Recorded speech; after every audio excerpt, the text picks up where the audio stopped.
deployments and that type of thing.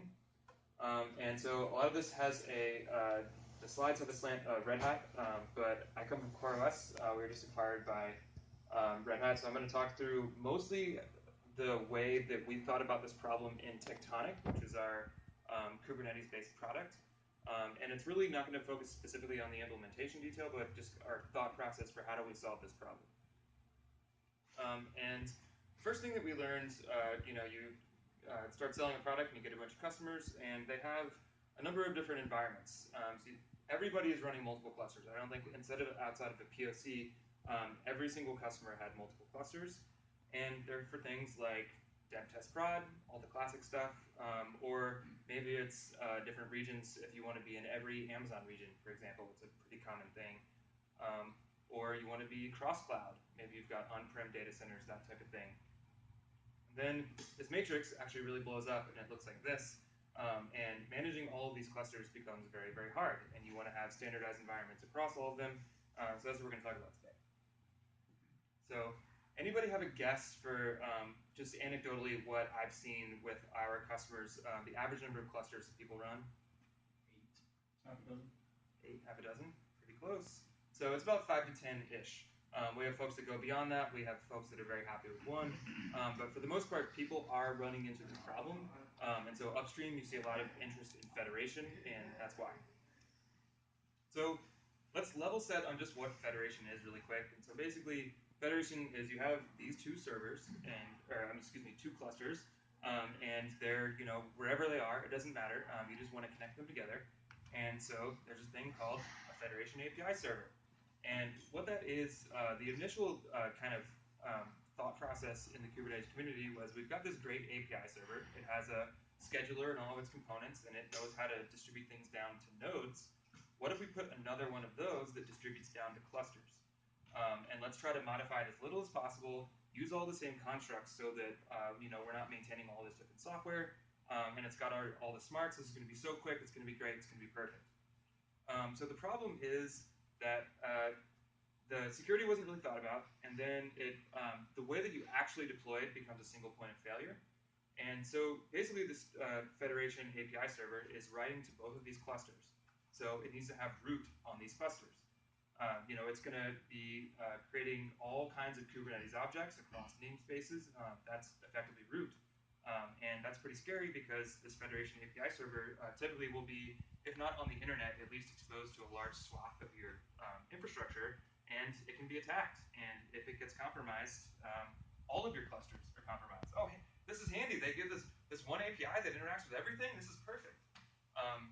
And then realistically, the way that it's deployed, the API server is not just its component itself. There's a number of other components, just like you would run a Kubernetes control plane. So all that has to be secured and managed and all that stuff. That's actually made up of a whole bunch of things. You've got a complete etcd cluster in there, just like you would a single cluster. You want to have your HA API server, your controller manager, all the glue that connects all this stuff together, the TLS certificates and the secrets, and wrapping all the routing together, all that type of stuff. All needs to run somewhere.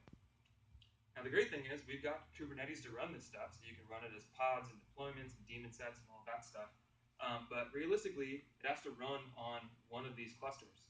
We're showing 2 here, but if this was 9, you have to pick one of your 9 as a place for all this stuff to run. And then, etcd is a stateful database. You need to actually then start backing that stuff up. How do you restore it? All these things. Or else now you've got all this tooling that's used to be talking to this federation API, and then it goes away. What do? You're kind of stuck. You can't deploy all that stuff.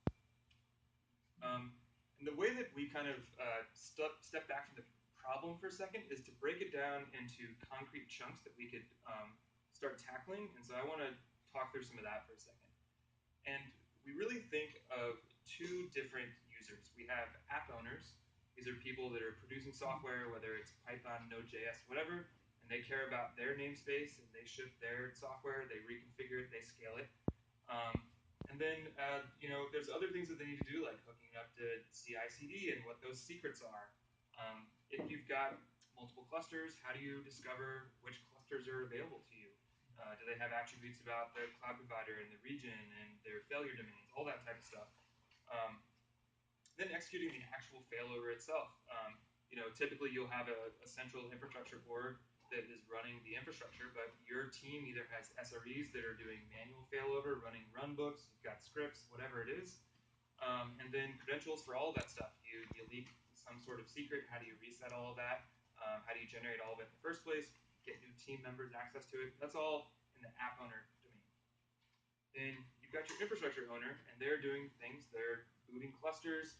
You're auditing security, making sure etcd is set up correctly, locking down all the isolation and the resource groups and all the things that are built into Kubernetes at a central scale, pod security policies, all that type of stuff that allow you to protect those app owners from each other. Because there's not just going to be one where you get benefits for this type of infrastructure. If you have 60 different engineering teams all sharing the same cluster of 500 machines or whatever it is.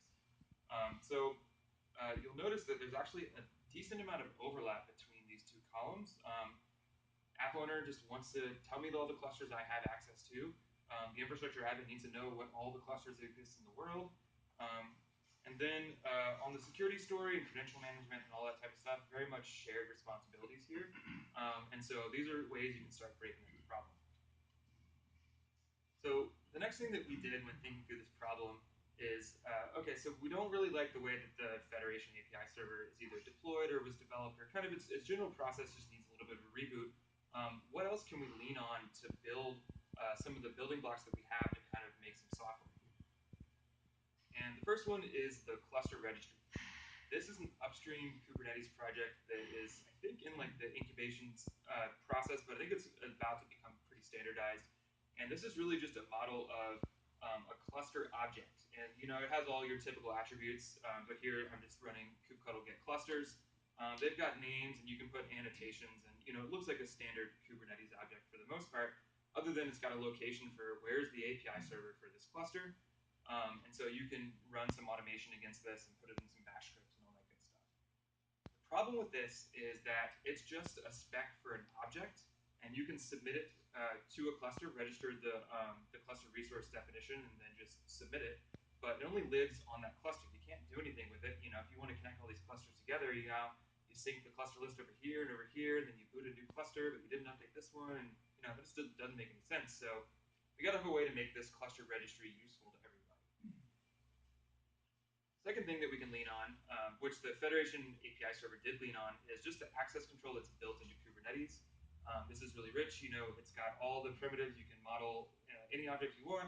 And what it allows you to do is satisfy everybody on the left-hand side here. So we've got the app owners we already talked about. We've got the engineers that are on their team that are actually making config changes, shipping software, doing all that regular day-to-day stuff. You've got the SREs that are on the infrastructure team or the app team looking after all of that infrastructure, making sure it's humming.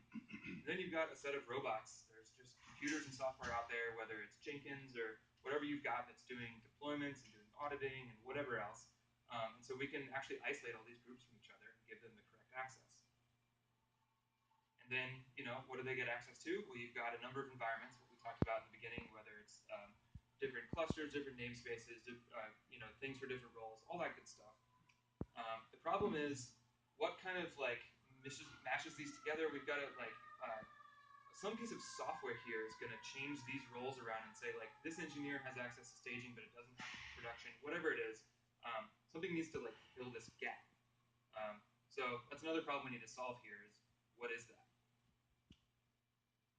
And another really important thing that the API server, or the Federation API server was great for, is that it allowed you to bring your own workflow. You could, write some tooling that already talked to a single cluster and just point it at the Federation API server and do some stuff. And, you could even have some annotations that say, oh, on this cluster, do a few things here, do a few things there, treat these differently, that type of thing. But you really couldn't actually build a fully fledged workflow around it that had whatever business logic that you have inside of your organization. And that doesn't have to be technical. It could just be we don't deploy on Fridays, or we deploy during these hours in these continents, or whatever it is. It didn't really let you do that. It said, well, you got a max of 3 and minimum of 1. That's good enough, right? So you really couldn't build much on that, even though it did ship software to different clusters. That part it did.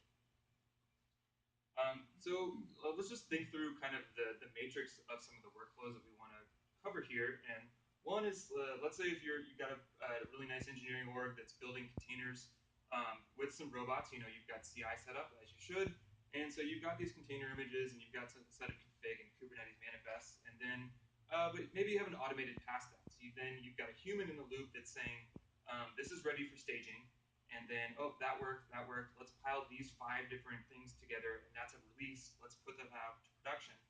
And another human says, yes, let's do that. So that's one thing we want to address. The second is kind of the opposite of that, which is maybe you're building these releases either manually or however, some engineers in the loop there, and nope, that's okay, that's great.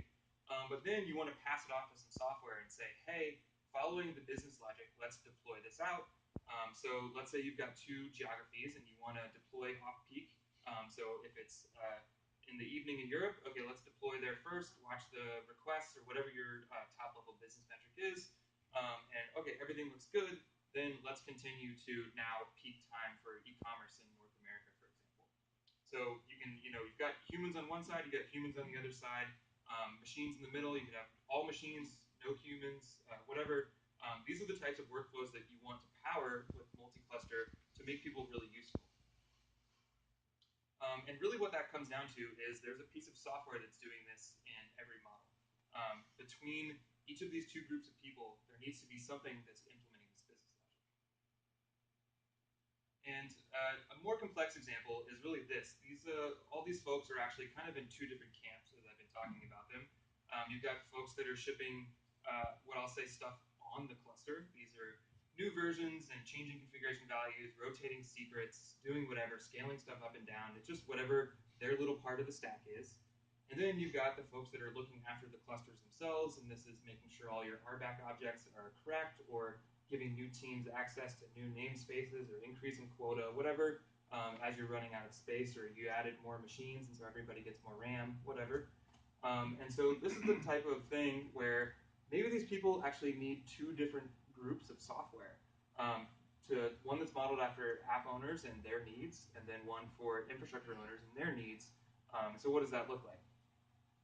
And the implementation that we had in Tectonic is focused on this very bottom set. We were very focused on infrastructure owners and wanted to then use Kubernetes tooling and some of the building blocks that we talked about to empower app owners to write their own automation, because the business logic there is just really specific to different organizations and even teams within an organization. So I'm not going to get too into the weeds on the Tectonic multi-cluster features, but I want to just talk about how some of these best practices lend themselves to our implementation, and then we're going to jump back and look at some other options as well.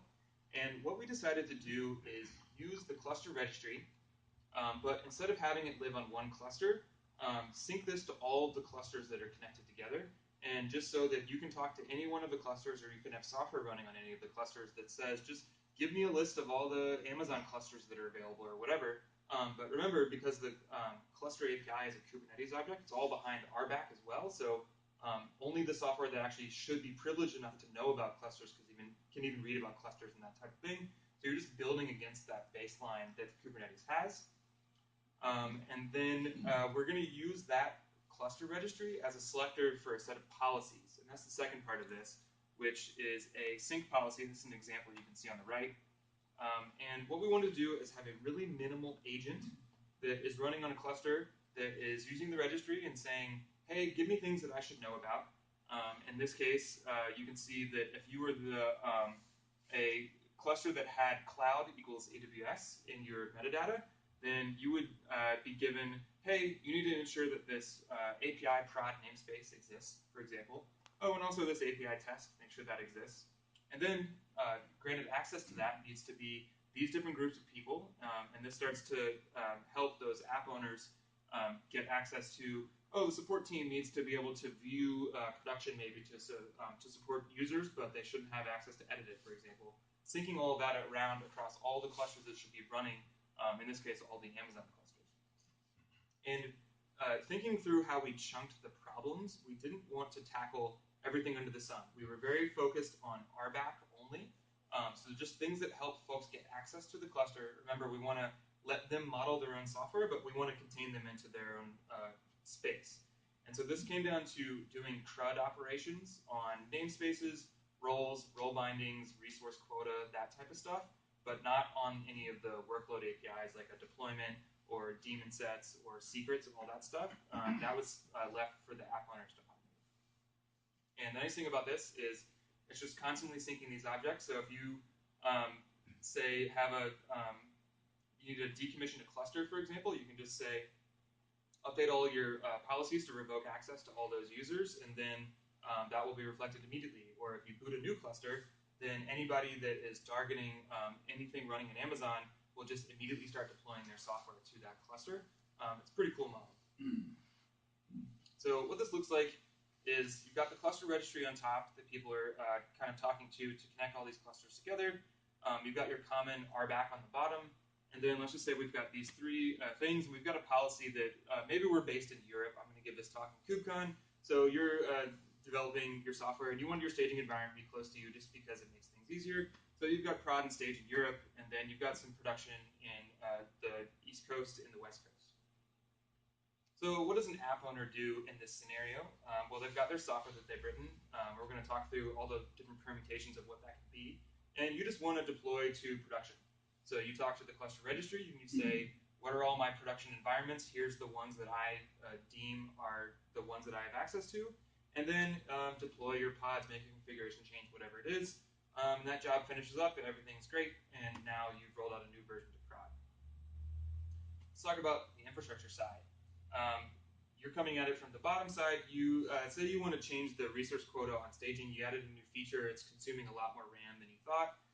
So you make a change, submit that, and then just the staging resource quota is increased. Those are the types of things, the day-to-day operations that you could do, and you could empower different groups, and this could be all self-service and that type of thing as well. So when you want to register a new cluster, you have an ops person register a new cluster, and let's say that cluster qualifies to get a production namespace. Then a production namespace is also generated there. And then whatever tooling you have that's targeting the cluster registry just deploys that software. Let's say that for some reason you decide that you want to run a staging environment on every cluster, for example, instead of just the one in Europe. All you do is say, instead of down selecting on a single attribute of a cluster, you just remove it, and then boom, now you're matching all clusters, and so next time the automation kicks off, then you get new staging environment in every cluster. So that's kind of the high level of how you interact with it as an end user, but I want to talk about how it's built, because this really comes back to some of the security problems that we found in Federation. And these little boxes represent the little sync agent that's running on every cluster. And the operational model that we wanted to do is make sure that no cluster had access across all of the clusters. And what that meant is we centralized on a pull model where each of these clusters check in and say, hey, this is the cluster I'm identifying myself. Tell me the policies that I have, and they'll pass down all the 30 or 300 or whatever policies that cluster is responsible for. Then this agent makes that happen. And so if the policies differ from what is the live state on the cluster, then the namespace gets deleted, or it gets created, or the quota is changed, or whatever it is. In this way, that US East can't attack US West. All they have access to do is to pull information from Europe. And in this case, Europe is centralized as our hub for the source of information, which then gets synced around. Realistically, this like the disaster recovery scenario here is you just change a flag on one of these other clusters and say you're now the source. All that information is already being synced if you were going to take Europe offline. And so all it's doing is pulling from the cluster registry and saying who are all the clusters that I should expect to hear from, and then give out that information accordingly. Another thing that this is based off of is service accounts. And this is kind of the primitive for automated access to the Kubernetes API. And what's really nice about this is because each cluster has separate credentials, you can revoke them very easily. So if you had a security incident on US West, for example, you just revoke that credential, and then that cluster, is now cut off, and you can go destroy it or do auditing or whatever you want to do. And also, service accounts can be scoped for very specific Kubernetes resources. So since these agents are only pulling down policies and then need to know about all the clusters that exist, We don't need to give them access to view secrets or config maps or deployments or any of that stuff. So they actually can't mess with the workloads that are on the clusters, and that's a really critical security boundary. So this is the solution that we ended up with in Tectonic, but let's explore some other things that are out there. So let's look at if just the community in general. Where do we go? How do we want to reboot Federation? Is something that we're going to talk about, or are there simpler solutions building on some of these building blocks, just like we did in Tectonic? And I want to explore some of those. The main issue is that it requires specialized software. We're not going to be able to just slap the API server on top of these clusters and have it work for us. It's just not going to cut it organizationally, technically, security-wise. It just all doesn't work. So let's talk about it from the least complex to the most complex. The least complex is, and I don't mean to talk down on these things, there are production systems running at CoreOS today that use some of these techniques. And the simple bash script, tried and true, loved by everybody, hated by everybody maybe. And if you have got the cluster registry, you can very easily use kubectl to loop through some clusters and maybe just spit out a deployment at each cluster. Do you have any error checking? Probably not, or maybe the script will bomb out, but that doesn't mean you can actually do anything with that. So maybe you're not going to be able to roll back if you've deployed to 5 clusters, but you've got 5 to go, that type of stuff. But at least a human's in loop. You're running this bash script either manually or on a jump box or something like that.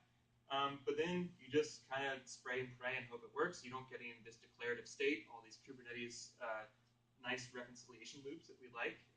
You don't get into that, but that's okay. And then maybe you want to amp it up just a little bit and you want to make a Jenkins job. So it's kind of like a bash script, but it's triggered with some sort of automation and webhooks, but it's just still looping through the clusters. Now you've got a human out of the loop. That's either good or bad, depending. If nothing goes wrong, then it's great. If something does go wrong, human's still got to look at it, go parse those logs, see what happened. Say you ran out of quota, for example, and so now you've deployed to half your environments, but not to the others. And then if you have complicated business logic that requires you to, in our Europe versus North America time example, if you need to wait 6 hours, this Jenkins job is running for 6 hours. That doesn't really make sense.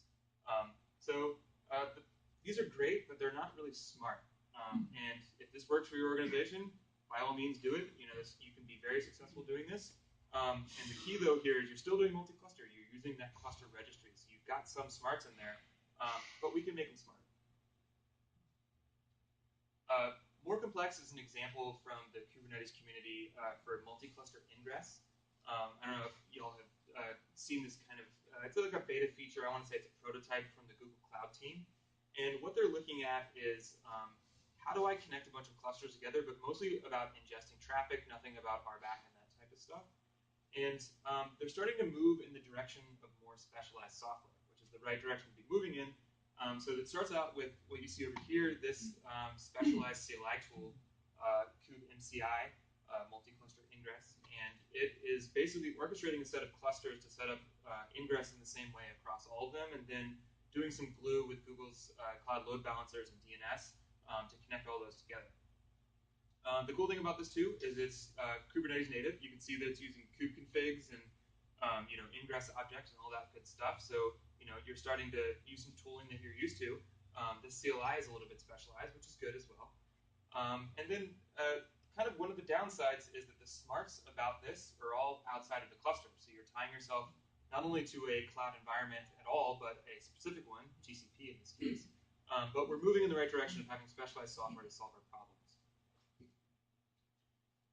While I was looking through the documentation for this, I found a really nice bash script that is how they actually deploy this. And it's just for every context in a kubeconfig, go spit out this thing.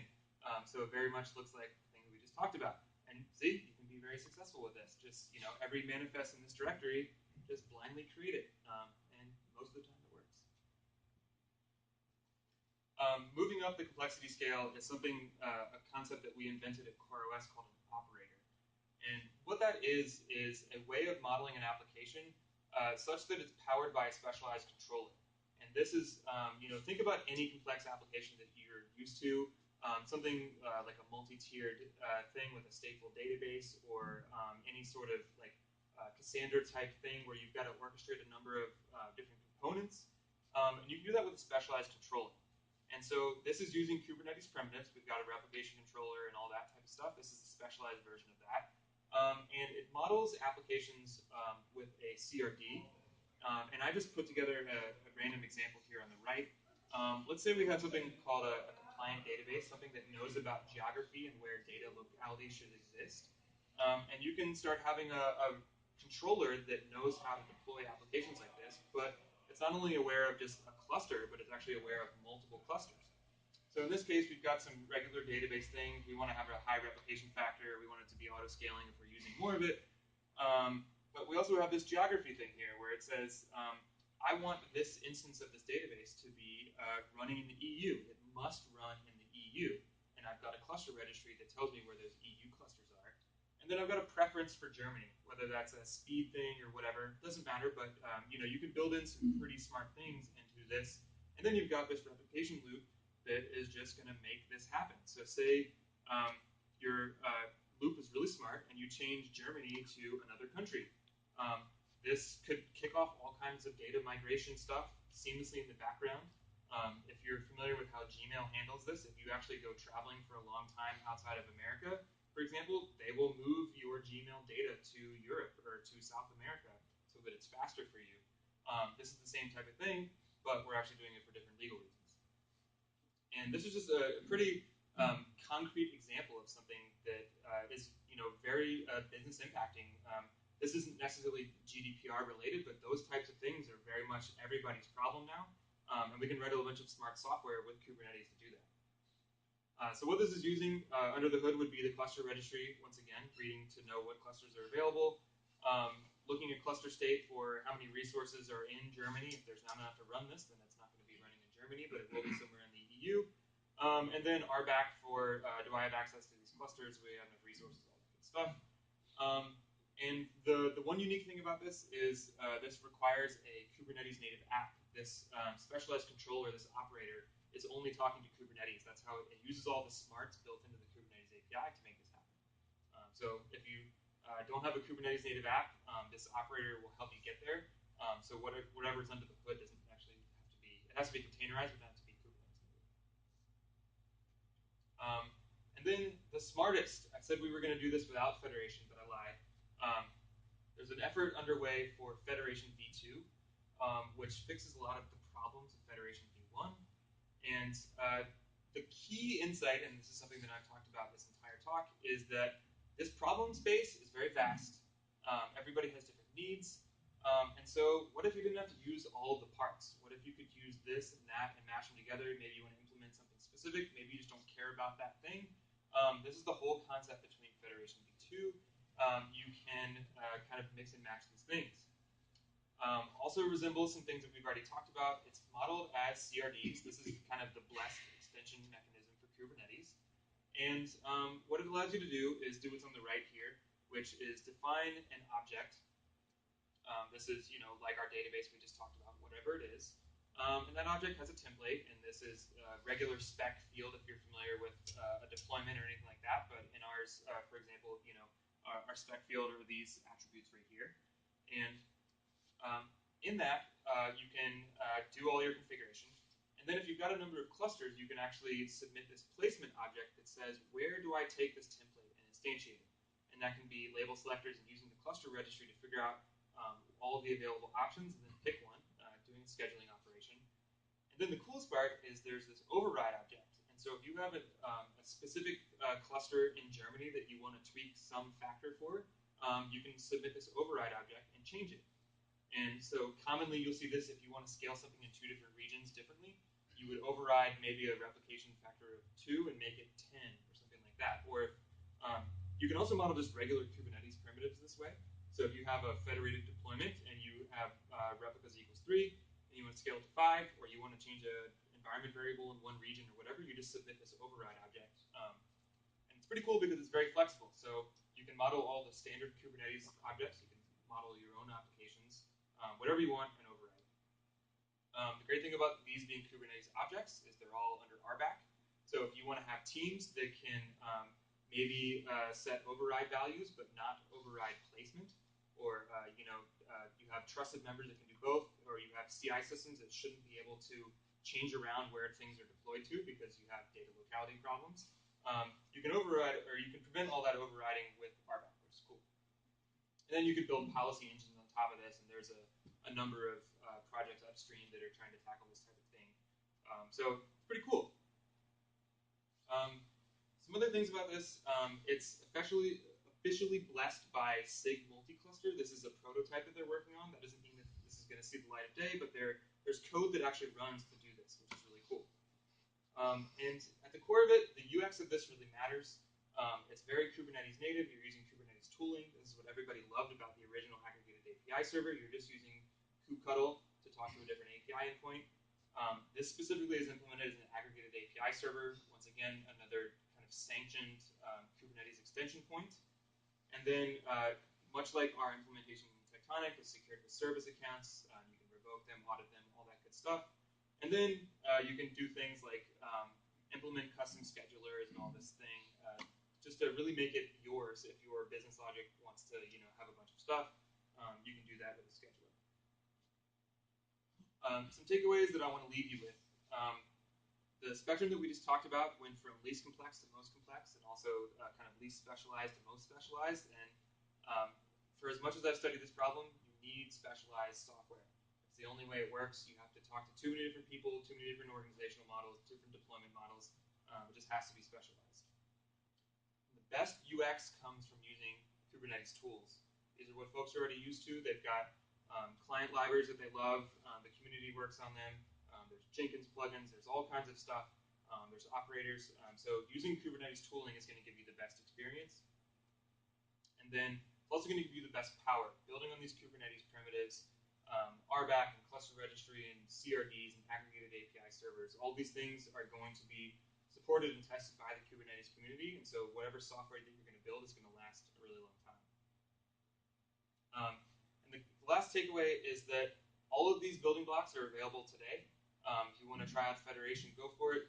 But you can make software today that are these using the cluster registry and some bash loops and Jenkins jobs. If you want to write an operator, those exist today. All this stuff is existing, and there's companies out there that are building this stuff. A number of our customers, can instantiate an entire environment of theirs, some VM-based, some container-based, those VMs running in containers or not, with this type of software in any environment. And if you just submit a Kubernetes CRD that says, I want dev environment, component versions these, and scale it like this. So you can do this today.